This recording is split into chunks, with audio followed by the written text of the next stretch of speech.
Brought to you by TechnoSpark 20 series smartphones.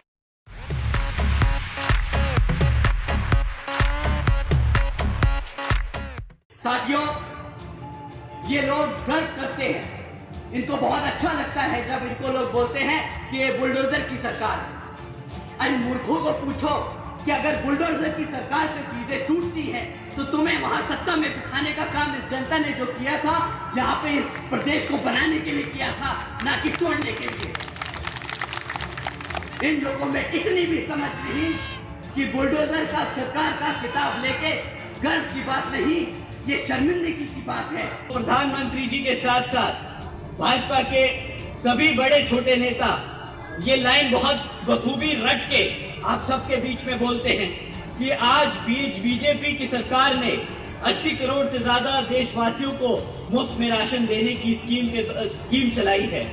परंतु कोई इनसे पूछे कि भाई 80 करोड़ लोगों को अगर आपकी खाने की स्कीम में, आपके खाने राशन की स्कीम पे डिपेंड होना पड़ रहा है, तो मतलब आज आधे से ज्यादा देश गरीबी रेखा के नीचे खड़ा है। तो किस बात की वो डेवलप्ड इकोनॉमी की बात करते हैं? साल में 6,000 रुपए से ज्यादा का राशन नहीं मिलता है हमारे गरीब लोगों को। साल में 6,000 रुपए से ज्यादा का राशन नहीं मिलता, परंतु इसके बदले आपसे क्या लूटा जाता है? अगर क्लास 4 की भी नौकरी दे देते तो महीना 15-20 हजार रुपया तो मिलता, साल का 2.5 लाख रुपया मिलता आपको। 6,000 रुपए लेके, 6,000 रुपए का राशन देके आपसे 2.5 लाख रुपए लूटने का काम करते हैं ये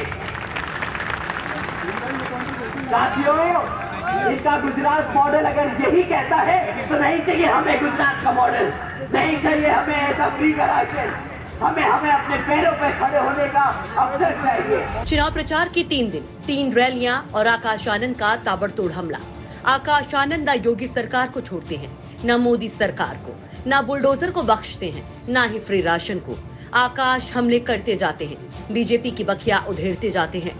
तो सवाल उठता है कि बीएसपी के चुनाव प्रचार की कमान संभालते ही आखिर क्यों आकाश आनंद बीजेपी पर फायर किए हुए हैं? क्या इसके पीछे कुछ खास रणनीति है? वैसे ऐसा नहीं है कि वो सिर्फ बीजेपी पर ही हमलावर हैं, बल्कि अखिलेश को भी नहीं छोड़ रहे हैं। लेकिन खास है बीजेपी पर हमला, क्योंकि पिछले काफी वक्त से बीएसपी को लेकर एक अलग नैरेटिव की बात की जाती रही।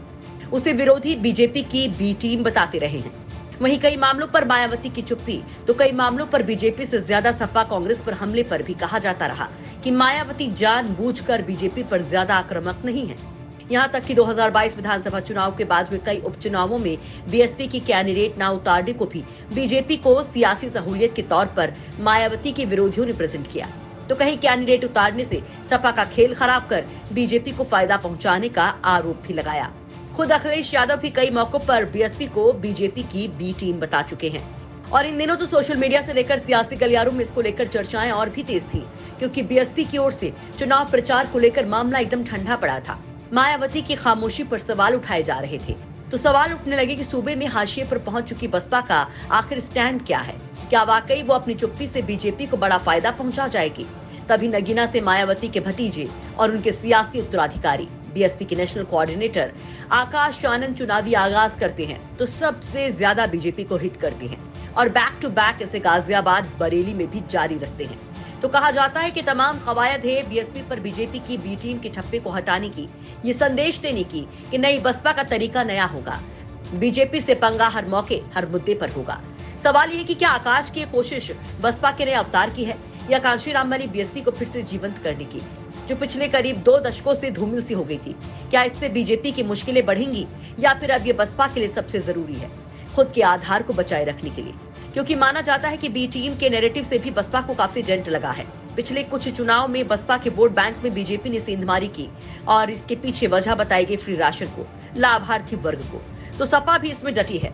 नतीजा, बसपा की सीटें तो कम हुई हैं, वोट परसेंट भी कम हुआ है। आप क्या कहेंगे आकाश आनंद के इस अवतार पर, उनके बीजेपी पर ताबड़तोड़ हमले पर?